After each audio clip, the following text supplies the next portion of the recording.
Yo, what is up guys, it is Kobe, back here with another Black Ops 2 tips and tricks video, and in today's video we're going to be taking a look at the Claymore and the Bouncing Betty. Now, obviously you guys know what these things are, they've been around since Call of Duty 4 and 5, but with every new Call of Duty they tweak them a little bit, whether it's their trigger range, kill range, detonation time, and the way you can survive them. So in this video I'm going to be going over all of that stuff, showing you guys the differences between them, as well as some tips that you can use just to use them a little more effectively. Now to get started, the first thing we have to cover is the maximum trigger area for these explosives. Because they are both triggered by enemy motion, the max range at which the enemy player is detected is super important. As you can see here, the Bouncing Betty's trigger area is actually fairly large, and as you know, it covers the full 360-degree area. However, although you will take damage, that does not demonstrate the maximum kill area, which is now demonstrated here in yellow. So as you can see, even though it is smaller than the trigger area, its kill range is actually pretty damn big still. So that, plus its 360-degree radius, is why so many people hate these things and why they are so good.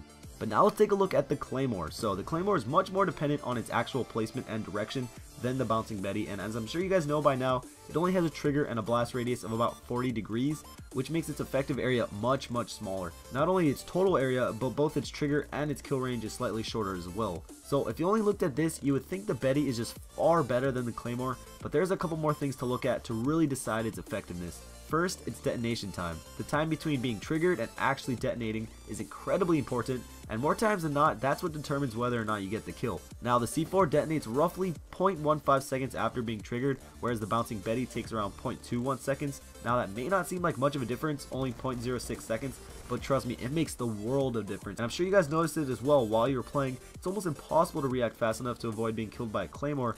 However, if you are paying attention, it is fairly easy to avoid a Bouncing Betty. So in this area, the upper hand definitely goes to the Claymore. Now, how might you survive or counter these explosives? Well, for the Bouncing Betty, you have a bunch of different options. The easiest way, of course, is just to crouch. Past Call of Duties, you have to go all the way to prone, but in Black Ops 2, you won't take any damage whatsoever by simply crouching. This makes them insanely easy to avoid, especially if you are on the tactical layout. For the Claymore, however, changing your stance won't help you at all. Whether you're lying down, jumping, you will still receive the same amount of damage. There are also 3 perks that can help you survive both of these: Lightweight, Flat Jacket, and Engineer.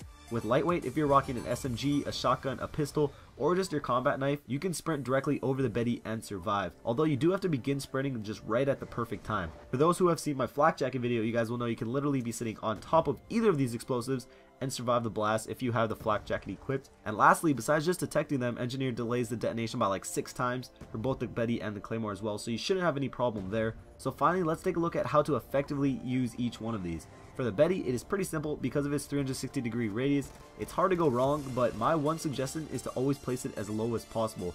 I always see people, placing them on the stairs, but the best thing to do is place them at the bottom, so even if they do crouch, they will be up high enough on the stairs so you will get the kill. For the Claymore, it's just all about angles. It's not like the Betty where you just throw it and hope somebody walks by. You need to place these where you know people will be walking and angle it accordingly.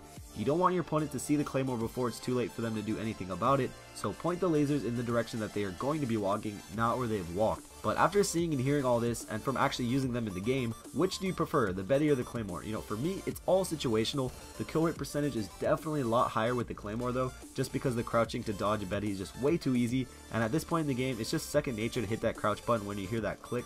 Whereas with the Claymore, there really isn't much you can do, but that's just what I think. Leave your own answer down below. But anyways guys, that's it for the video. I hope you guys enjoyed. It took me quite a bit of time to make this, so if you could support it with a like and a favorite, I'd really appreciate it. As you can probably tell by my voice, I've had a cold for the past week, but I just really want to make a video. I didn't want to go a whole nother week without making a video, so I just wanted to make this for you guys. Also, I hit 7K 2 days ago, so thank you guys for that. I'll try to muster up something for you guys at like 7,500 subs, probably a giveaway, I don't know. I'll think of something, but again, thank you guys for watching. A couple of videos on screen, go check them out if you want, and I'll catch you guys later. Peace.